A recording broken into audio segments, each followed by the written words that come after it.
is mostly, I think, in my perception, is water. You look at the amount of rainfall and look at the river waters. So that is full of resources.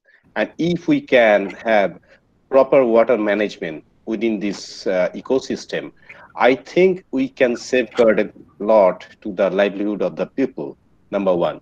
Number two is that whether the people are intended to leave the delta or not, they are not really happy to leave the delta. So whatever Dr. Dando was mentioning, it's true that under compulsion, they have to leave the delta most of the time, but they want to stay within the delta. So in that case, if we really come up with that kind of efficient water management practices with kind of adaptation, not always adaptation, it might be coping or adjusting with the situation, and also some kind of opportunity to link up with the market so that they can really sell off their produce. They can produce a lot, but they are getting very, very less amount of money out of that. So it's happening. So if you think there is the export of crab is totally stopped due to this COVID, and whatever the 800 to 900 rupees grade crab was there, they were used to sell. Now the price is 100 rupees in the delta. So they cannot really sell. They are not really want to go inside the forest with their life risk and collect the crab. So if there was some other business continuity management kind of thing, that if there is some problem in China and Singapore and Hong Kong or some other places for exporting, there might be another kind of market is ready to purchase it. So that we have to think about the alternate and the business continuity management, business protection management kind of things also to take their produce. That's all. Thank you. Thank you, Professor Ghosh. May I request Mr. Ishtiaq Ahmed to make this 2-minute review presentation? No, I almost echo in the same way. I think if we can protect the forest, livelihood opportunity and ecosystem service is not a very big question for the Sundarban. So if there is a change, and also we have to protect the surrounding people. Now, if there is if we may think about the redesigning of the embankment or the polders, we have to think. And in the last two, actually, Cedar, Isla, and Bulbul has not been much damage, but Cedar and Isla has caused a lot of damage. So those people has not been protected earlier also and not been protected now. So you have to think on that one to protect the people. Otherwise, there will be pressure. Pressure will increase on the resources of the Sundarbans. Thanks. That's all from me.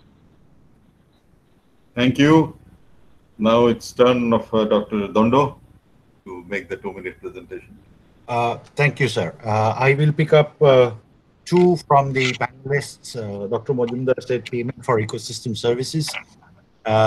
We would be very eager to see it, take off in Bangladesh. We have no such example in India, despite the fact that the city of Kolkata is served by the East Kolkata wetlands, which is the Ramsar site. And of course, South Bengal itself is served by the Sundarban, again, another Ramsar site. But if there is a mechanism to monetize services, all the protection and all the upgradation that we are talking about could be a possibility in terms of finances. Professor Ghosh brought up the issue of fishing and fishery. This is actually very important. Important in the sense that historically, before the colonial administration pushed for settled agriculture, and that's how we had Hingolganj, the first settlement in that area. Fishing and fishery was the natural thing to do.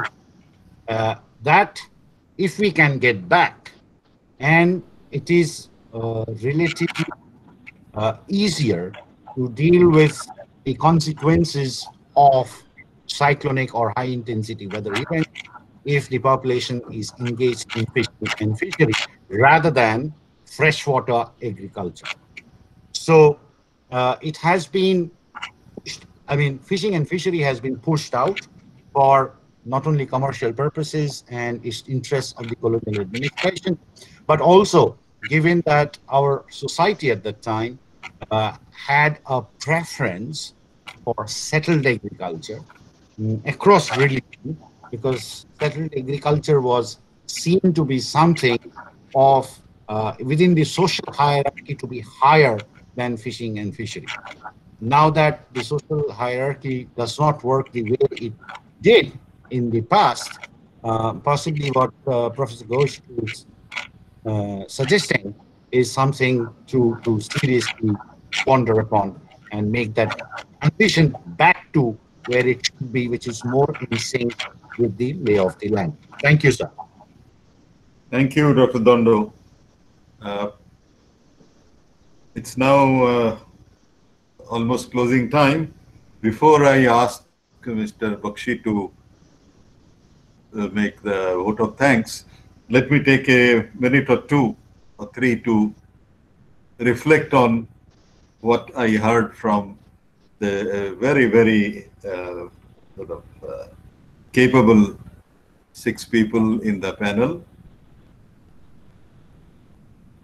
The most important thing that comes in my mind is that neither a department, how much ever good, disciplined, perfect, like the forest department in the various areas, nor the irrigation department can address the present situation singularly.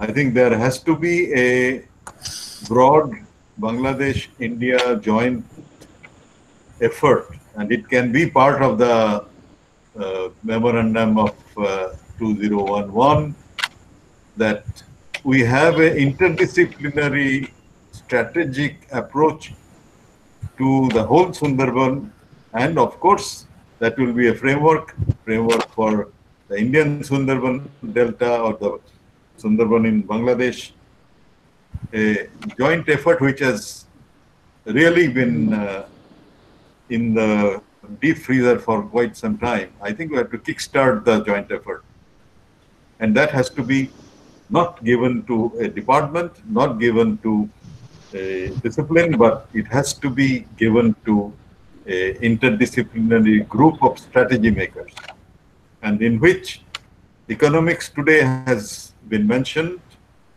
social conditions have been mentioned, history has been brought in, economics has to now come in. What is economically feasible? Is it in situ perpetual protection against increasingly stronger cyclones? Is that economically desirable and feasible? Or voluntary and informed relocation during or immediately after any such event, or permanently leave the land that was with the forests back to the forests? These are very important issues which individual disciplines cannot answer. And I think what comes out in my mind out of this 1 hour of discussion today is that governmental approach will not work, and it is professionally interdisciplinary approach that will have to go beyond this reductionism of engineering, reductionism of forestry, reductionism of agriculture, looking for the livelihoods in a very traditional way without going into innovation. We need to go into innovation to change things. And that is what I think comes out very much, that a Sundarbans task force from both Bangladesh and India, which is interdisciplinary, competently interdisciplinary, not like a jhalmuri masala that you mix 5 things and it becomes very great. It has to be cognitively interdisciplinary and brings out a long-term vision for the whole Sundarbans Delta framework vision, which can be then applied in the Indian Sundarbans Delta, the various parts of Bangladesh Sundarbans. And That is a big task, and connecting the whole Sundarban problem with the basin, with the upper catchments, right from the Himalaya, because sediment is created mainly in the mountains and it is deposited in the subaqueous delta, finally, and new land is formed. But that new land is not forming, and there are enough geological papers which studied the reduced supply of sediment and fresh water from upper catchment as one of the major causes of land loss. So geology comes in, geomorphology comes in. And I think that these are indicators of today's discussion. And I thank all the presenters very, very much for their very useful comments, all those who have been listening for their attention. And let me now invite Mr. Bakshi to present the vote of thanks. Hello. So I think we have now come to the end of our session.